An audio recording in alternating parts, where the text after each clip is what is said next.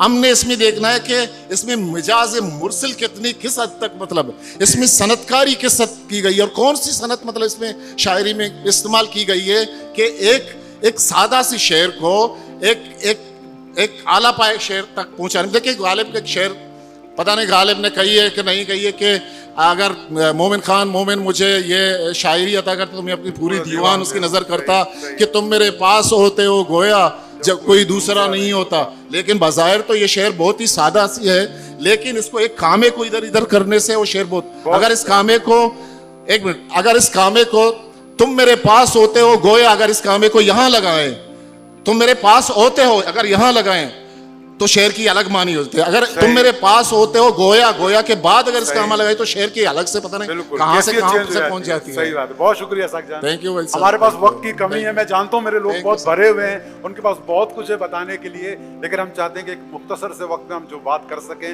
آپ لوگوں تک پہنچائیں. میں شعر پڑھتا ہوں، نام آپ بتائیے گا کس کا ہے. بے شک تو بکش ظلم بکا آس بجا من دار سرا حق گشاں چپ نبا. کیا بات ہے. میں واحد کامریڈ صاحب سے درخواست کرتا ہوں کہ ہمارے شاعر ملک الشعراء گل خان نصیر تاریخ دان ان کے اوپر اپنے جو ہے اظہار خیال کریں، اپنی رائے کا.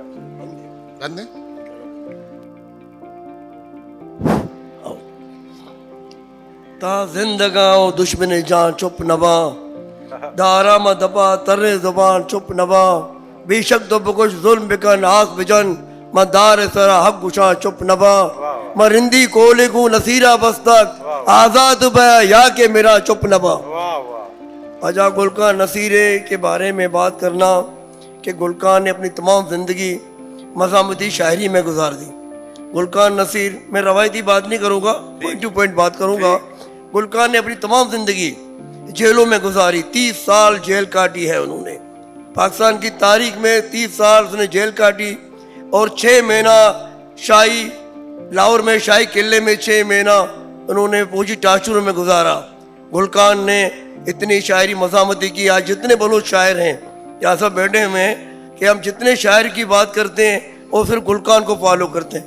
گلکان نے اونٹ پہ شاعری کی، گلکان نے جگنو پہ شاعری کی، گلکان نے مچیروں پہ شاعری کی، گلکان نے دہقانوں پہ مزدوروں پہ کوئی پھیل چھوڑا ہی نہیں ہے. گلکان جو گل کتاب ہے گل بانگ یا شب گروک، جب شب گروک چھپا گلکان کی تو اس زمانے میں نیب کی بڑی پارٹی ہوتی تھی پاکستان کے اندر. نیب کا پہلا جلسہ تھا تمہارا یہ مسٹر پارک میں، جس میں ابوالکلام، اس میں مولانا باشانی، خان غفار خان، جیم فیض سب بیٹھے ہوئے تھے. تو وہاں پہ گلکان کا اشعار گایا گیا. ستار شفیع نے اس نے کہا قدم قدم رواں بی بی دلی روپیل واں بی بی ایشان مادر وطن سارا گو مال و جاں بی بی زندگی غلامی ہے بلوچ ہے پستگا حرام کہ نئے دور کے غلامی ہے پتی سری بھی غلام. یہ اشعار گایا گیا تو یہ روایت بنی. 64 میں محمد علی جوہر پارک میں کنکری میں ہوا، وہاں پہ نیب کا جلسہ تھا، وہاں شفیع ستار بھی یہ گاتے تھے. اس سے پہلے ہی روایت نہیں تھی. جب گلکان کا کتاب چھپا شب گروہ تو مختلف لوگوں میں ہمارے بلوچستان کے لوگ یا لیاری میں شادیوں میں اور محفلوں میں گلکان کو گاتے تھے. اور اس زمانے میں استاد ستار شفیع نے نام کمایا گلکان کے اس اوپر. اس زمانے میں ایوب خان نے شب گروہ کو بینڈ کر دیا اور جس کے پاس شب گروہ نکلا 1 سال جیل، 500 روپے جرمانہ کر دیا گیا. گلکان کے جو گلبانگ چھپا، گلکان نے شاعری میں مزاحمتی شاعری کی. ایک اور میں قصہ سناؤں، ہمارے بلوچی میں بہت بڑے کلاسیکل شاعری ہے